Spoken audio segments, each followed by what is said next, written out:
Hare Krishna. I watch the Bhagavatam classes sometimes. I wonder how many people watch the Gita classes anymore. What? Yeah, but I'm supposed to give class, so let's not do that. No, it's okay. They'll be there or they're not there. You know, doesn't. They could tune in later. You know, sometimes I'll tune into class late. Okay. Damodar is off to India. What? Yeah.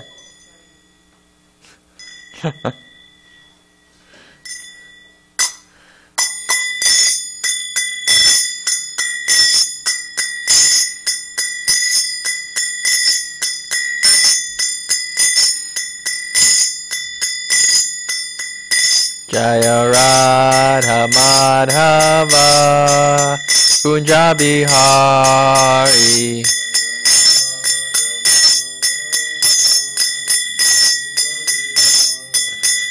Jaya Radha Madhava Kunja Bihari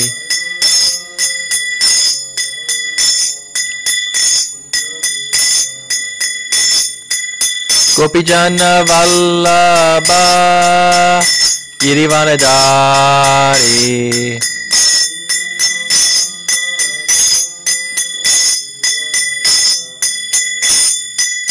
Gopijana Vallabha Girivanadari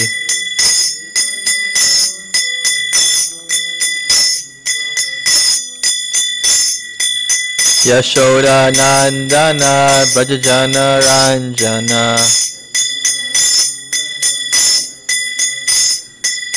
Yashoda Nandana Brajajana Ranjana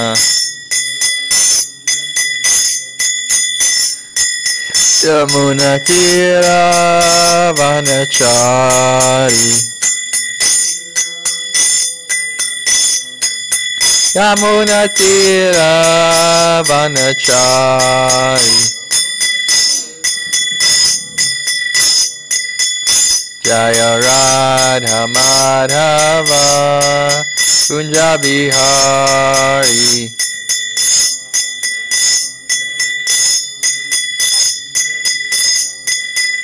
Jaya Radha Madhava Kunja Bihari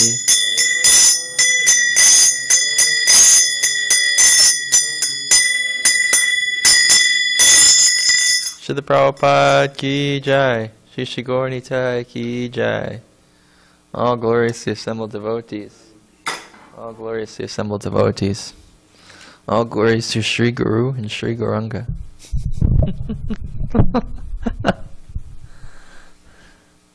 It's actually, I don't know, this is a little off the topic, but this Vyasa-san is actually much more comfortable than the older one. You can actually rest your back on it. The old one kind of didn't work. Anyways, it's actually, it puts you in a little more peaceful state to give class. Shouldn't slouch so much, huh? Yeah. I guess that's true. Okay. Hi, Krishna Bhakta-Bob. Good to see you. Okay, so Bhakta-Bob, if you want to tune in, we haven't quite started yet. So we're on we'll be reading from chapter 12, text 20. Yeah, you can go offer your obeisance to Prabhupada. Then you can join up with us. You can catch up with us in the chanting. Okay. Om Namo Bhagavate Vasudevaya. Om Namo Bhagavate Vasudevaya. Om Namo Bhagavate Vasudevaya.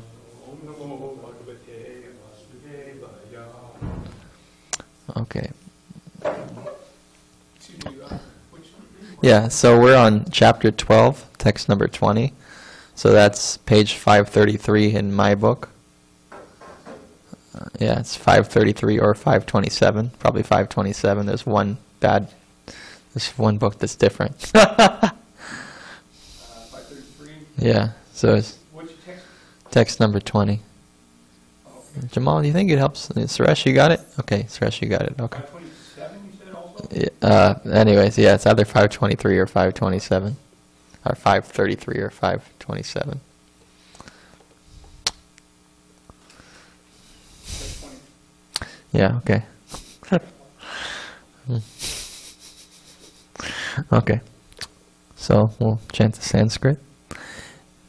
Ye tu dharmamritam idam. Yaktoktam paryupashyate. Shradhana matparama. Bhaktaste teva me priya. Ye tu dharmamritam idam. Yatoktitam paripashyate. Shradhana matparama. Bhaktaste teva me priya. Alright, please chant. I guess actually Jamal or Bob, whoever wants to. We can go Bob, yeah.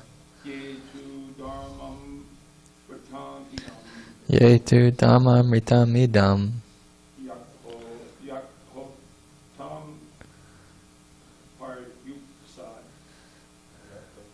Paripasate.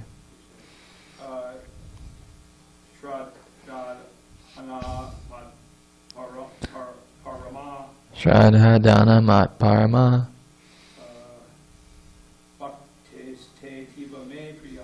Bhaktaste tiva me priya. Jamal? Ye tu dhammam ritam idam. Yatoktam paripashite. Shradhana mat parama. Bhaktaste tiva me priya. Okay, okay. So we'll do word for word. Yea, those who, to, but, dharma, of religion. Amritam, nectar. Idam, this. Yata, as. Uktam, said.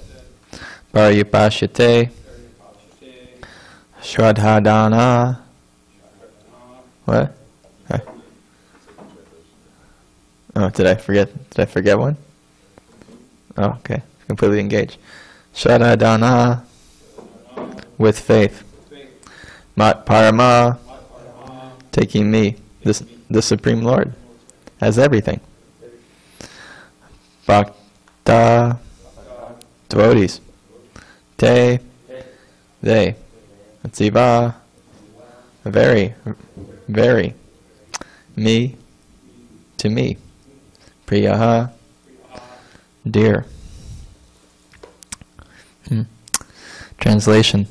Those who follow this imperishable path of devotional service and who completely engage themselves with faith, making me the supreme goal, are very, very dear to me.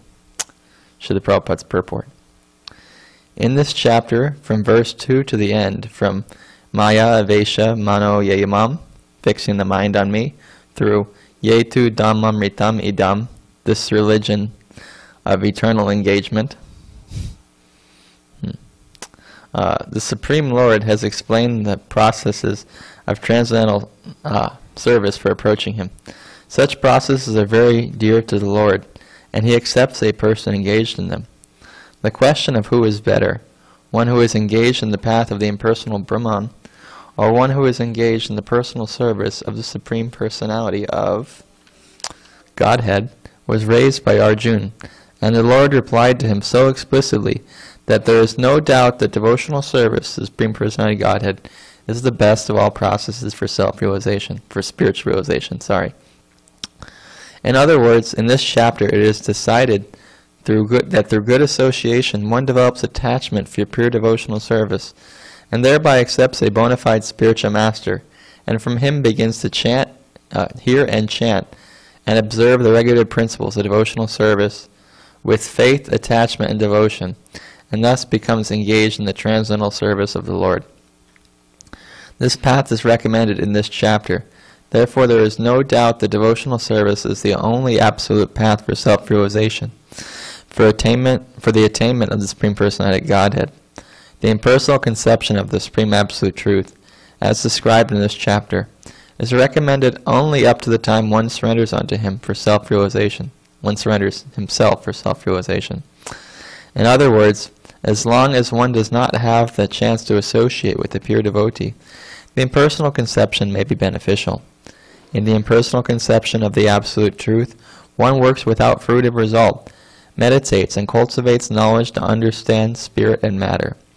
This is necessary as long as one is not in the association of a pure devotee.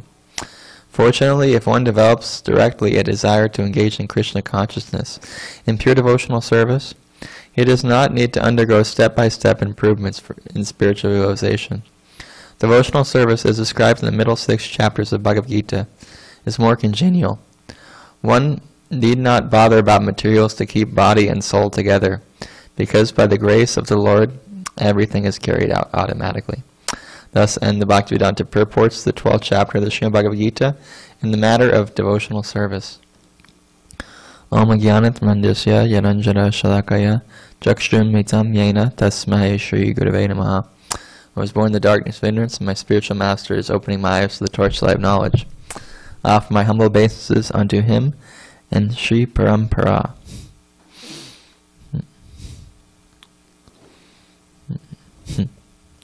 Okay, so I'll just read the translation again. Those who follow this imperishable path of devotional service and who completely engage themselves with faith, making me the supreme goal, are very, very dear to me. I picked this verse out today because it's kind of a nice summary verse, and it's a nice encouraging verse in Krishna consciousness. Basically, say in different words, that someone who's actually trying to practice bhakti yoga with faith, then Krishna is very, very happy with that person. He says, the Prabhupada translated is very, very dear, So we could become Krishna Priya by taking the devotional service. So this is actually a very nice thing. I was looking at the word for word here. There's one of the words here is Dharmamritam, or the nectar of, Prabhupada breaks it up into Dharma and Amritam. Dharma, religion, and Amrita, the nectar. Amritam, the nectar. So I've heard other devotees describe nectar as, this Amrita, as something that frees one from birth and death. It grants the eternal life. You can see in the translation, Srila Prabhupada translates Amritam as imperishable. As it's kind of an eternal process of devotional service. So this devotional service, just like us, it never began at a certain time. It will never cease at a certain time, and always will be. Just like us, this path of devotional service is something that's always there for the conditioned souls. And someone who's on that path, whatever progress they make, that is also eternal. So, Srila Prabhupada, or this chapter, was about Arjuna asking this question. We can go back to the actual question here if we wanted to. But, the question here. Which are considered to be more perfect? Those who are always properly engaged in devotional service, your devotional service, or those who worship the impersonal Brahman, the unmanifested? So in so many verses in this chapter, Krishna has touted devotional service. And actually this chapter is kind of neat if you go through it, because this chapter gives all sorts of different kind of ways actually one can practice devotional service. Like, it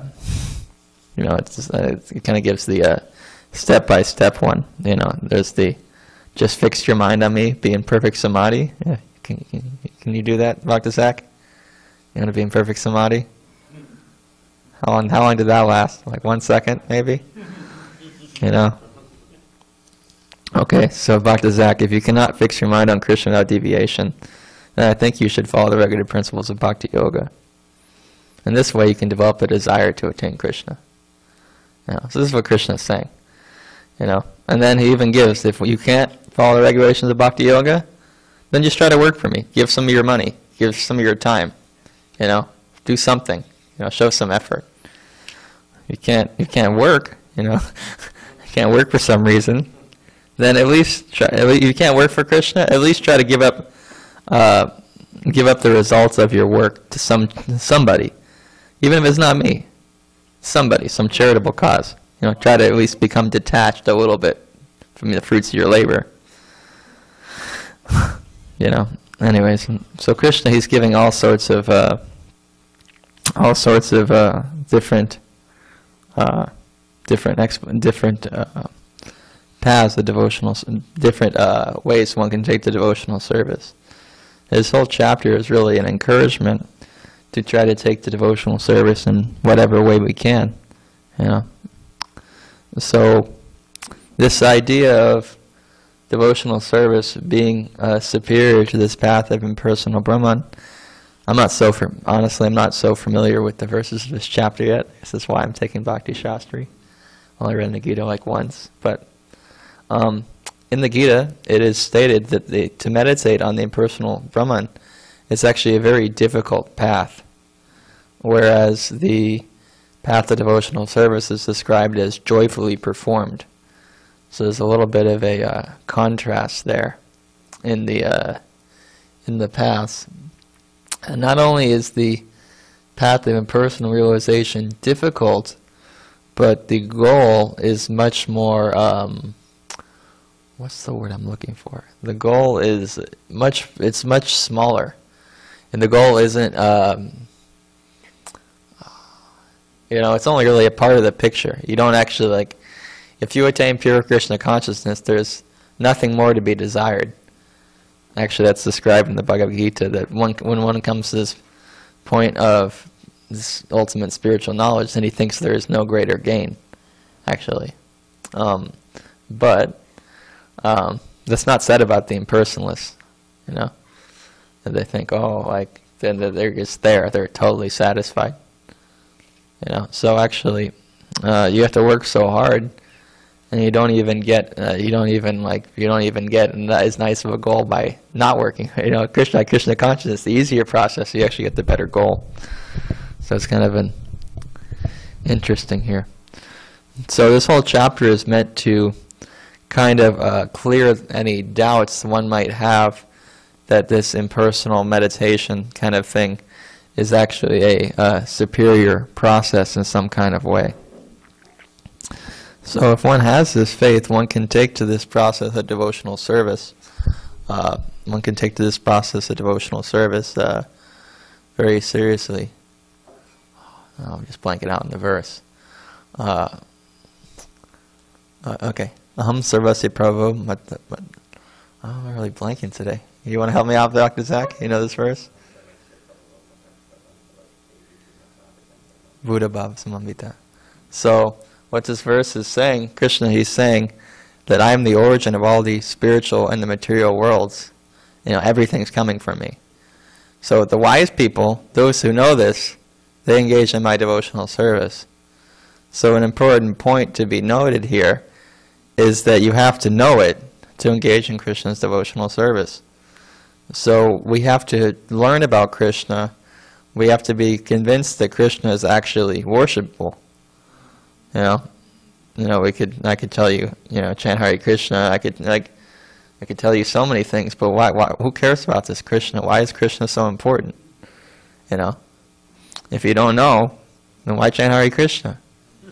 That's we have a 10th chapter describing so many opulences of Krishna. Prabhupada, Srila Prabhupada, he would say that it's not simply enough to know that God is great, but we have to know how He is great, actually.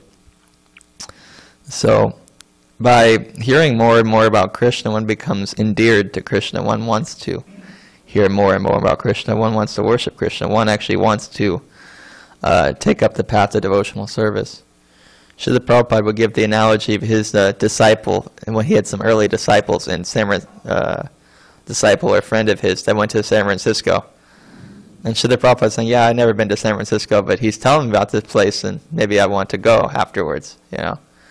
So similarly, we have to hear about the spiritual world. We have to hear about Krishna in order to want to go. That's a very important thing. Interesting. I had a completely different idea where I was going to take this class when I started, but this isn't. Anyways, this is nice, but it's interesting.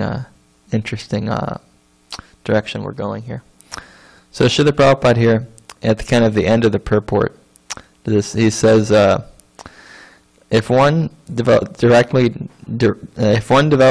a desire to engage in Krishna consciousness and pure devotional service, he does not need to undergo step-by-step improvements in spiritual realization. So actually, I remember kind of reading stuff like this was actually a very big inspiration for me to join the temple some years ago. It's like, because Prabhupada kind of lays it out, I was like, oh yeah, you can do like, there's all these like steps you could take, you know, you can purify yourself by karma kanda activities, you can practice varna ashram very nicely, you can do this, you can do that, and it'll gradually bring you to the pure platform, and you know, if you do it properly, it may lead you there. But actually, you can just forget all that, and you can actually just take shelter of a spiritual master and just kind of start the process, you know. You can skip all that. So, those who are intelligent, they actually do that, actually. They see the importance of Krishna consciousness, and they see the need to take it up immediately. That reminds me, there's a story, this one person, I'm forgetting his name of, I need to go more references. Anyways, it's been too long since I've given class. Anyways, so he had actually he got a boon from the demigods. The demigod said, okay, whatever you want, we'll give you, you know. And he said, oh, you know, like, how much longer do I have to live? Can you tell me that? Kind of interesting question, you know. Not that he's just thinking, oh, how much, he could have asked for so much, like, opulence, you know. But he's thinking, oh, how much time do I have to live, you know. It's kind of interesting question, you know, interesting question to ask. So the demigods they told him some pretty bad news, actually. They told him, hey, you only get a few moments to live, my friend. Your time is coming up. So it's described that because he knew that death was coming so soon, he actually very much engaged in the service of the Supreme Personality of Godhead, Krishna. He really focused his mind on Krishna. You know? So, and I think he attained perfection like that, actually. You know? I think it's Katfunga. I think that's his name. You could look it up sometime. Anyways. Yeah, he left his body soon. That's what the demigod said. You're going to die, you know? So that's what happened, you know. But because he understood, he understood how important it is, he didn't like, oh, maybe I should like, I wish I'm going to hop on the plane to Hawaii. Maybe I'll make it there before I croak, you know? Yeah. But no, he's like, oh, this is. I'm gonna focus my mind on the Supreme Personality of Godhead. What matters most? Just like Maharaj Parikshit, he understood after getting instruction from Shukadeva Goswami. He understood that actually that this is the end of my life, and this is what I should do. I should sit down and hear about the Supreme Personality of Godhead. This is the most important thing to me at this point. You know, this is what I should be doing. So similarly, although the devotee may not take such dramatic steps as Maharaj Parikshit, sitting, hearing, we have trouble sitting through a Bhagavad class or a Bhagavad Gita class, let alone, okay, we're going to have Bhagavad Gita class, and then we're going to have more Bhagavad Gita class, and more Bhagavad Gita class, and no prasadam, no water. You know, it's like, wow, the amount this person was, Maharaj Parikshit and Shukadeva Goswami, are able to focus actually is just unfathomable. You know, I cannot comprehend how they're able to do it, actually. But there they were so absorbed in Bhagavatam that they weren't even interested in food or water. But we don't have to be as, we may not be able to take as dramatic steps as Maharaj Parikshit or Shukadev Goswami, but we should still understand the urgency for devotional service, actually, that there's not, our time on this, in this body, even if we live to a ripe old age of 70, 80, 90 years old, it's not a heck of a lot of time, really. Time goes by so quick. And we should, at the end of our lives, we should feel that, okay, we can tell Krishna, like, hey, I tried. I tried. We should feel satisfied with our effort. Whether or not we go back to Godhead, that's up to Krishna and Srila Prabhupada. But how much we desire to engage in devotional service, that is up to us. And kind of in a practical level, and see, they have the regular people. They have the average. They have a saying out there that 90% of success is just showing up.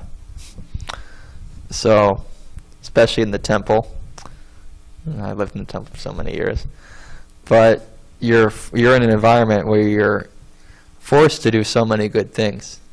You get up from Mangal Arati, go to Guru Puja, whatever, and you're really you're actually forced to do these things, but they're actually incredibly beneficial, and you'll just achieve perfection just by doing that.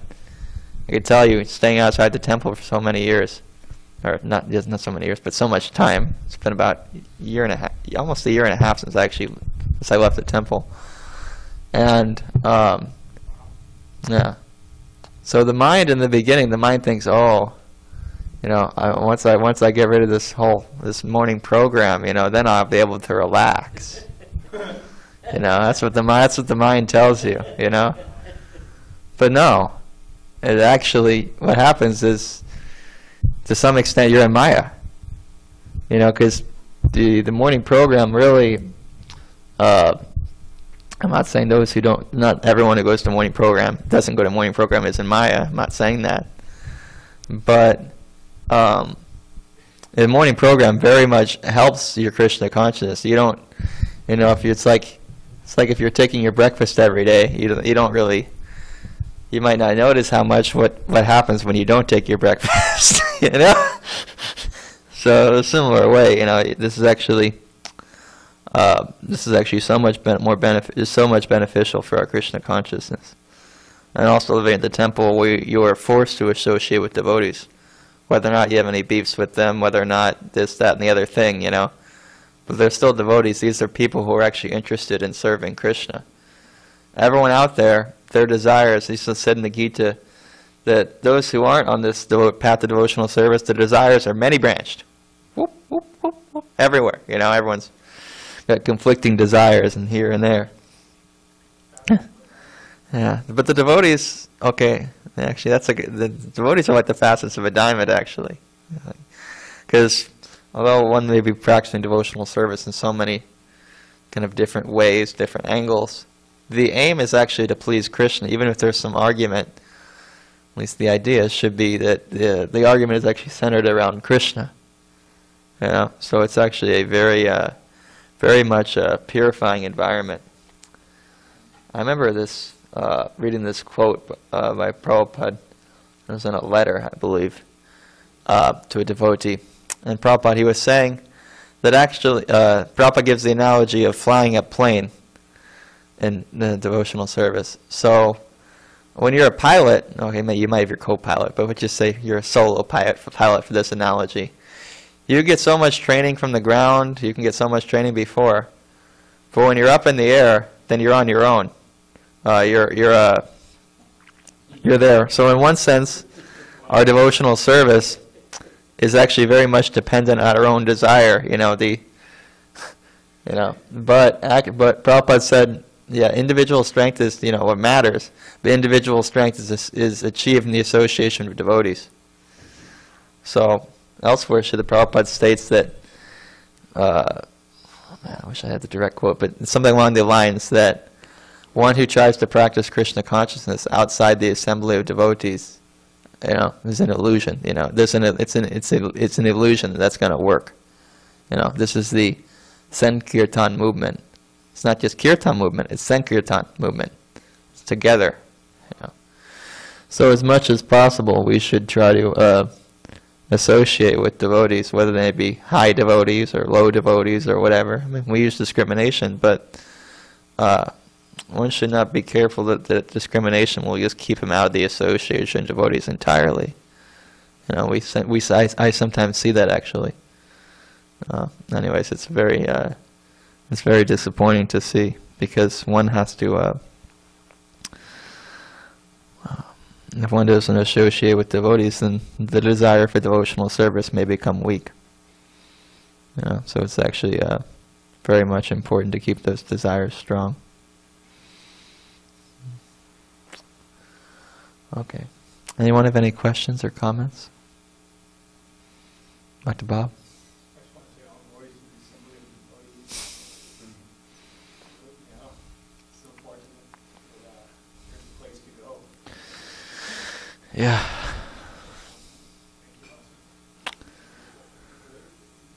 You could have, I don't know, I can't help but feel that because you chose that for my medical.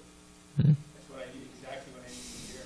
Because, otherwise, I'm making it so difficult,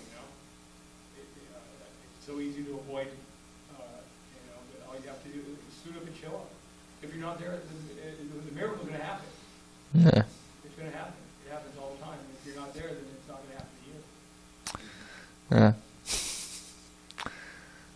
Hare Krishna. You got something back to Zach? That's fine. It's okay not to have something. Anyone else? Okay. So I'm going to turn on my phone here, and we'll read Krishna book here in just a minute. So I think we'll read about I was thinking we read about the pastime of Agasura. Everyone here know that pastime? No? Dr. Zach knows the pastime. So this pastime occurs just after, or just before Lord Brahma steals all the cowherd boys. It's actually in the same day. Right? As far as I understand it, because the whole how this is brought up is Maharaj Parikshit. He asked, how come the cowherd boys didn't tell everybody in town that Krishna killed the Agasura demon for another year? It's because the cowherd boys really weren't the cowherd boys anymore. They were all Krishna. Krishna kept his mouth shut. Anyways. So we'll read a little bit here. Okay. So actually, we'll play around a little bit, because I'm in a funny mood. So, let's see if I can find it. There's an invocation to Krishna book. We don't usually chant too much. There it is. Yeah, you know it. Alright, so I'll chant it here, because it's nice actually. Lord Chaitanya would chant this from what I hear. Krishna, Krishna, Krishna, Krishna, Krishna, Krishna, Krishna, hey. Krishna, Krishna, Krishna, Krishna, Krishna, Krishna, Krishna, hey. Krishna, Krishna, Krishna, Krishna, Krishna, Krishna, Krishna, Rakshamam. Krishna, Krishna, Krishna, Krishna, Krishna, Krishna, Krishna, Pahimam. Rama Raghava, Rama Raghava, Rama Raghava, Rakshamam. Krishna Keshava, Krishna Keshava, Krishna Keshava, Pahimam. So, from what I understand, it's a prayer for protection from, asking Krishna for protection. This is in the introduction to Krishna book. It's a nice little prayer. Okay, let's see if I can find this chapter here. Okay. Okay, there it is, chapter 12. Okay. So, once the Lord desired to go early in the morning with all his cowherd boyfriends to the forest, where they were to assemble together and take lunch. As soon as he got up from bed, he blew his buffalo horn bugle and called all his friends together. Keeping the cows before them, they started for a forest in a great procession. In this way, Lord Krishna assembled thousands of his boyfriends. They were each equipped with a stick, flute, and horn, as well as a lunch bag, and each of them was taking care of thousands of calves. Some pretty responsible boys here. All the boys appeared very jolly and happy in that excursion. Each and every one of them, including Krishna, was attentive to his personal calves as he herded them in the different places in the forest. The boys were fully decorated with various kinds of golden ornaments, yet out of sporting propensities they began to pick up flowers, leaves, twigs, peacock feathers, and red clay from different places in the forest, and further decorate themselves in different ways. While passing through the forest, one boy stole another boy's lunch package and passed it to a third. And when the boy whose lunch package was stolen came to know of it, he tried to take it back. But the boy who had it threw it to another boy. This sportive playing went on amongst the boys as childhood pastimes.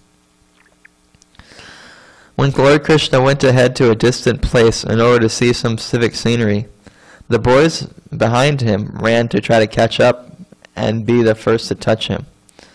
So there was a great competition. One would say, quote, "I will go there and touch Krishna." Another would say, "Oh, you cannot go. I will touch Krishna first." Some of them played on their flutes or vibrated bugles made of buffalo horn. Some of them gladly followed the peacocks and imitated the onomatopoeic sounds of the cuckoo. While the birds were flying in the sky, the boys ran after the birds' shadows along the ground and tried to follow their exact courses. Some of them went to the monkeys and silently sat down by them, and some of them imitated the dancing of the peacocks. Some of them caught the monkeys by the tail and played with them. And when the monkeys jumped into a tree, the boys followed. When a monkey showed its face and teeth, a boy imitated and showed his teeth to the monkey. Some of the boys played with the frogs on the bank of the Yamuna. And when, out of fear, the frogs jumped in the water, the boys immediately dove in after them. And they would come out of the water when they saw their own. And they would come out of the water when they saw their own shadows, and stand imitating, making caricatures and laughing. It's interesting. I think it must mean reflections here. I think there's a little mistake here. If I was Dravida, I'd mark it. But the thing is, I have such an old version of this, it could already even be corrected, you know. Anyways, they would also go to an empty well. And make loud sounds. And when the echo came back, they would call it ill names and laugh. Very serious business here. As stated personally by the Supreme Personality of Godhead in the Bhagavad Gita, he is realized proportionally by the Transcendentalists as Brahman, Paramatma, and the Supreme Personality of Godhead. Here, in confirmation of this same statement, Lord Krishna, who awards the impersonalist the pleasure of Brahman realization by his bodily effulgence, also gives pleasure to the devotees as the Supreme Personality of Godhead. Those who are under the spell of the external energy, Maya, take him only as a beautiful child, yet he gave full transcendental pleasure to the cowherd boys who played with him. Sorry, 1 second. Only after accumulating heaps of pious activities were those boys promoted to personally associate with the Supreme Personality of Godhead. Who can estimate the transcendental fortune of the residents of Vrindavan? They were personally seeing the Supreme Personality of Godhead face to face, he whom many yogis cannot even find after undergoing severe austerities, although he is sitting within their hearts. This is confirmed in the Brahma Samhita. One may search for Krishna, the Supreme Personality of Godhead, through the pages of the Vedas and the Upanishads, but it is difficult to find him there. However, one who is fortunate enough to associate with a devotee can see the Supreme Personality of Godhead face to face. After accumulating pious activities in many, many previous lives, the cowherd boys were seeing Krishna face to face and playing with him as friends. They could not understand Krishna as the Supreme Personality of Godhead, but they were playing as intimate friends with intense love for him. When Lord Krishna was enjoying his childhood pastimes with his boyfriends, one Aghasura demon became very impatient. It's an interesting word choice. He was unable to tolerate seeing Krishna play so happily, and therefore he appeared before the boys intending to kill them all. Pretty envious person, huh? Having a good time. Krishna's having a good time and can't handle it. This Aghasura demon was so dangerous that even the denizens of heaven were afraid of him. Although the denizens of heaven drank nectar daily to prolong their lives, they were afraid of this Aghasura and were wondering, when will this demon be killed? The denizens used to drink nectar to become immortal, but actually they were not confident of their immortality. On the other hand, the boys who were playing with Krishna had no fear of the demons. Anyways, this is an interesting thing here, because later we'll see the boys, they actually march right into the mouth of the demon, whereas the demigods, even though they're drinking nectar, they're like, oh, I don't know, you know, they're pretty scared, you know. So it's interesting, the level of the cowherd boys. Okay, here's Srila Prabhupada's explaining here. Any material arrangement for protecting oneself from death is always unsure, but if one is Krishna conscious, then immortality is confidently assured. The demon Aghasura appeared before Krishna and his friends. Aghasura happened to be the younger brother of Putna and Bakasura, and he thought, Krishna has killed my brother and sister. Now I shall kill him along with all his friends and calves. Not just Krishna and the friends, but he's got to kill the calves too. Yeah. Aghasura was instigated by Kamsa, so he had come with determination. See, he's got association too, just the wrong kind of association. Aghasura also thought that when he would offer grains and water in the memory of his brother and sister and kill Krishna and all the cowherd boys, then automatically all the inhabitants of Vrindavan would die. Generally, for the householders, the children are the life and breath force. When all the children die, then naturally the parents also die on account of strong affection for them. Aghasura, thus deciding to kill all the residents of Vrindavan, expanded himself by the yogic city called Mahima. The demons are generally expert in achieving almost all kinds of mystic powers. In the yoga system, by the perfection called Mahima city, one can expand himself as he desires. The demon Aghasura expanded himself up to 8 miles and assumed the shape of a very fat serpent.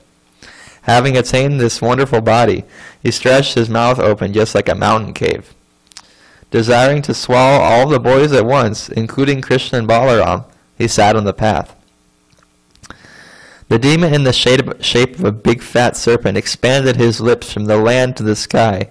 His lower lip was touching the ground, and his upper lip was touching the clouds. His jaws appeared like a big mountain cave, without limitation, and his teeth appeared just like mountain summits. His tongue appeared to be a broad traffic way, and he was breathing just like a hurricane. His eyes were blazing like fire. At first the boys thought that the demon was a statue, but after examining it, they saw it was a big serpent lying down in the road and widening his mouth. The boys began to talk among themselves. Dear friends, this figure appears to be a great animal, and he is sitting in just such a posture to swallow us all. Just see, is it not a big snake that has widened his mouth to eat all of us? One of them said, Yes, what you say is true. The animal's upper lip appears to be just like the sunshine, and the lower lip is just like the reflection of the red sunshine on the ground. Dear friends, just look to the right and left-hand side of the mouth of the animal. Its mouth appears to be like a big mountain cave, and its height cannot be estimated. The chin is also raised just like a mountain summit. The long highway appears to be its tongue, and inside the mouth it is as dark as in a mountain cave. The hot wind that is blowing like a hurricane is his breathing, and the fishy bad smell coming out of his mouth is the smell of his intestines. These boys are so funny. It's like one of the funnier pastimes, because you don't hear the not so often you actually hear the cowherd boys talking. You know, some. You do, actually. I'm sure in the other books there's quite a, like books by Rupa Goswami, there's so much conversation, you know, but this is kind of one where you get a lot more conversation with the cowherd boys, you know. And they further consulted among themselves, if we all at one time entered into the mouth of this great serpent, how could it possibly swallow all of us? And even if it were to swallow all of us at once, it could not swallow Krishna. Krishna will immediately kill him, as he did Bakasura. So we can see how fearless the cowherd boys are compared to the demigods. Yeah, they're just having a good time. Talking in this way, all the boys looked at the beautiful lotus-like face of Krishna, and they began to clap and smile. And so they marched forward and entered the mouth of the gigantic serpent. Meanwhile, Krishna, who is the super soul within everyone's heart, could understand that the big statuesque figure was a demon. The boys did not know this, however, and thus while Krishna was planning how to stop the destruction of his intimate friends, all the boys along with their calves entered the mouth of the serpent. But Krishna did not enter. The demon was awaiting Krishna's entrance, and he was thinking, everyone has entered except Krishna, who has killed my brother and sister. It's interesting here. I wonder if Balaram went in too. Yeah, I don't know. It's not really clear here yet.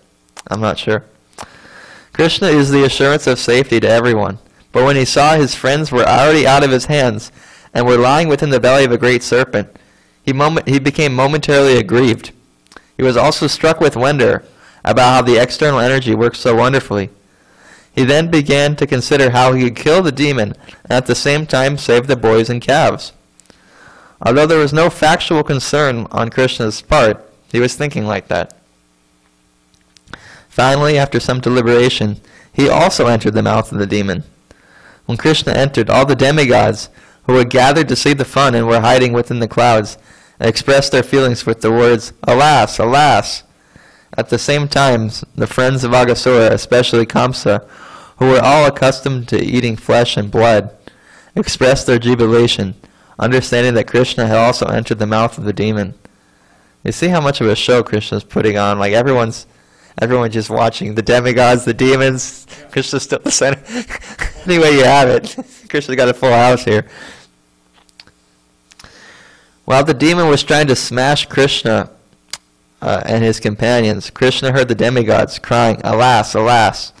And immediately he began to expand himself within the throat of the demon. Although he had a gigantic body, the demon became choked by the expanding of Krishna. His big eyes moved violently, and he quickly suffocated. His life air could not come out of any surface, and ultimately it burst out of a hole in the upper part of his skull. This is actually an auspicious place as far as I'm understanding. Thus his life air passed off. After the demon was dead, Krishna, with his transcendental glance alone, brought all the cowherd boys and calves back to consciousness, and then came out with them out of the mouth of the demon. While Krishna was within the mouth of Aghasura, the demon's spirit soul came out like a dazzling light, illuminating all directions, and waited in the sky. As soon as Krishna came out of the mouth of the demon with his calves and friends, that glittering effulgent light immediately merged into the body of Krishna within the vision of the demigods. The demigods became overwhelmed with joy and showered flowers on the personality Godhead, Krishna, and thus they worshipped him. The denizens of heaven danced in jubilation, and the denizens of Gandharvaloka offered various kinds of prayers. Drummers beat drums in jubilation. The brahmanas recited Vedic hymns, and all the devotees of the Lord chanted the words, Jai, Jai, all glorious to the Supreme Personality Godhead. So I'll read one last paragraph, or maybe two last paragraphs, and then we'll stop here. When Lord Brahma heard those auspicious vibrations, which sounded through the higher planetary system, he immediately came down to see what had happened. He saw that the demon was killed, and he was struck with wonder at the uncommon, glorious pastimes of the Supreme Personality Godhead. The gigantic mouth of the demon remained in open position for many days, and gradually it dried up, and then it remained a spot of pleasure pastimes for all the cowherd boys. And just a note here, Srila Prabhupada is explaining that this whole pastime took place when Krishna and his cowherd friends were less than 5 years old. So, Hare Krishna. Pretty nefarious demon trying to eat a bunch of kids. But, anyways. I think, Krishna, how he's pondering these terrible, these Yeah. thoughts. It's to emanate and give us the, to experience the drama. Yeah. That's so cool. Krishna really likes drama. Sometimes he's described as like a theatrical player. Krishna really creates quite some drama. And we don't know what happened. I mean, I think that he kind of, Balaram could be likened to what, all the cowherd boy, all of Krishna's associates, and the cows. Yeah, it's Near the end. yeah, it's not really clear what happened with.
I was sick all day.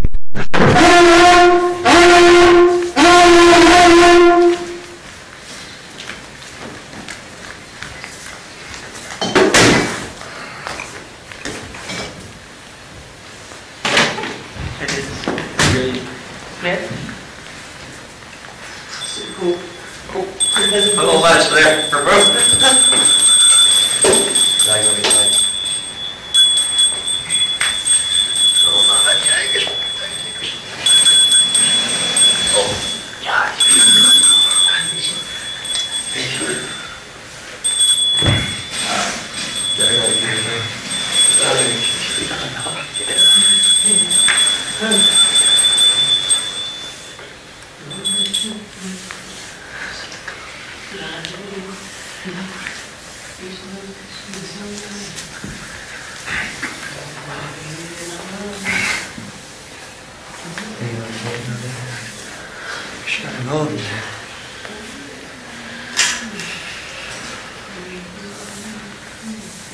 You want to lead, Mr. Zach?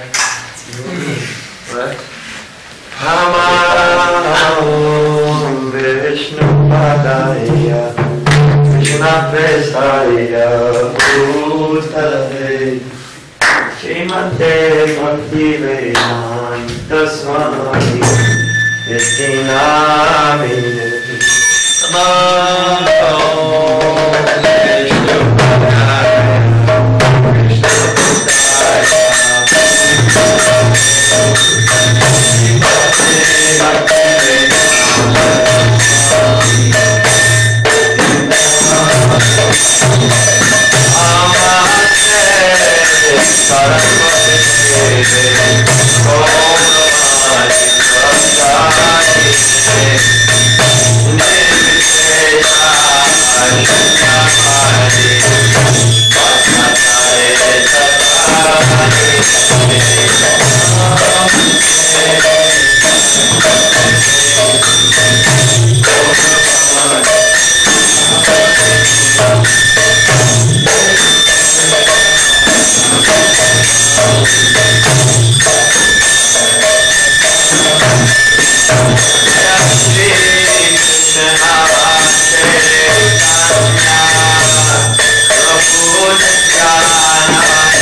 Krishna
Prabhupada, Paramahamsa, Parivrajakasa, Aristotle, Sri Srimad, His Divine Grace, Srila A.C. Bhaktivedanta Swami Prabhupada Ki Jai.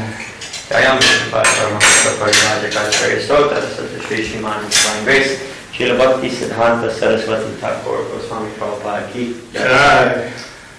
Nanda Koti Vaishnava Vrinda Ki Jai. Prem Se Guru Shri Krishna Chaitanya Prabhu Shri Advaita Radha Shri Vasa Gaur Bhakta Vrinda Ki Jai. Shri Shri Radha Krishna Gopa Govinam Shama Kundara Shri Govardhan Ki Jai. Navadvip Mayapur Dham Ki Jai. Mathura Vrindavan Dham Ki Jai. Jagannath Puri Dham Ki Jai. Ganga Mai Ki Jai. Muna Mai Ki Jai. Bhakti Devi Ki Jai. Roshi Maharani Ki Jai. Sankirtan Yagya Ki Jai. Workers Krishna Ki Jai. Samaveka Lord Bhakta Vrinda Ki Jai. All glories to the assembled devotees. Hare Krishna. All glories to the assembled devotees. Hare Krishna. All glories to the assembled devotees. Hare Krishna. All glories to Sri Guru Gauranga.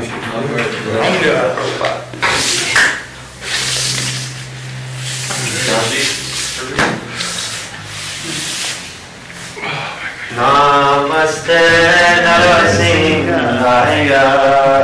Namaste Narasimhaya. Namaste Narasimhaya.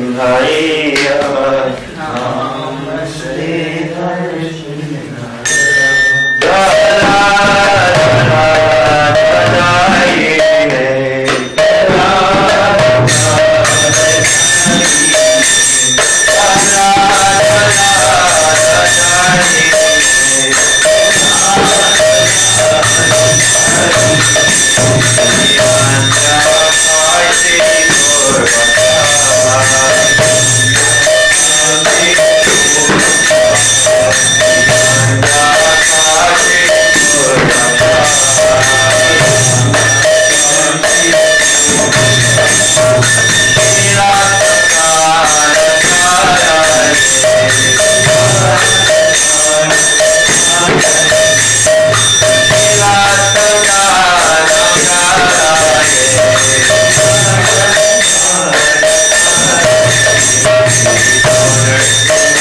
What?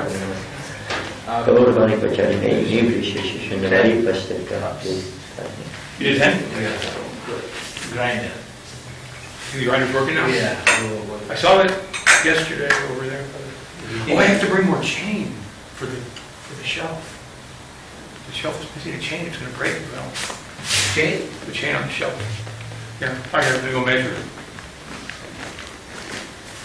Okay, somebody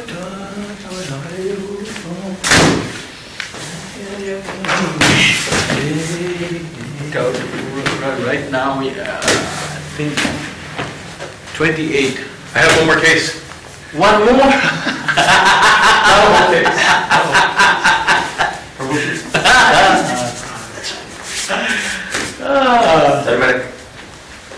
Yeah, I'll leave. such a rascal you brought me. Does anyone want prashadam? Yeah. Hasyagrammy. Might take some of it, but... What? Someone make a brownie from the yagya. Yeah. I think that got This is a brownie. Yeah, it is. But it doesn't have the same note as ours. It's there, but not one note. This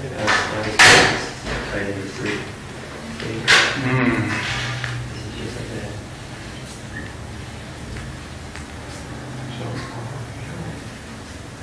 I can request only one stopping point, they make more money that way. But if you want, Prabhu, I can go with you. Yeah. Give me my second. Do that.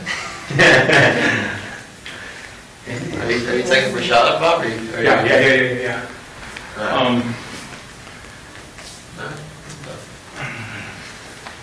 East right now. Okay. Just thinking about mines everywhere. Oh yeah. It's everywhere. You know what? I'm trying to think of Krishna in service with every thought. You know. That's good. Yeah. Fortunately, I have that opportunity. So many people don't know.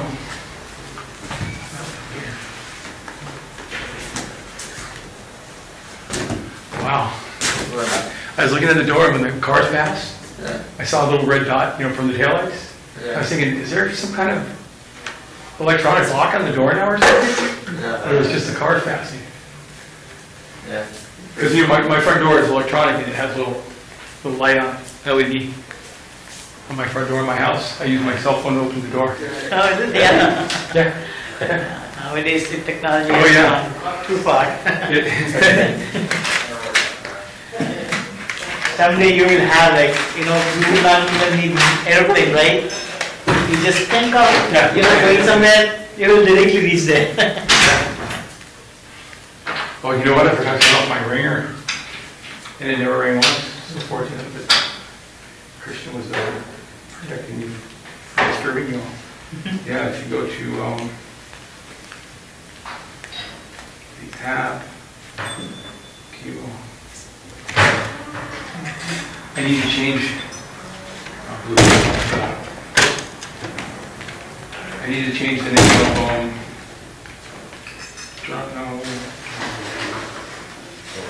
It has to happen. Oh, it has to before you show me the This is the name of my device. I need to give it a Vedic name. Excuse me, bro. Yeah, I need to give it a Vedic name. Yeah, let's have Yeah, speak for Saj. Take it. Where is There's a better place.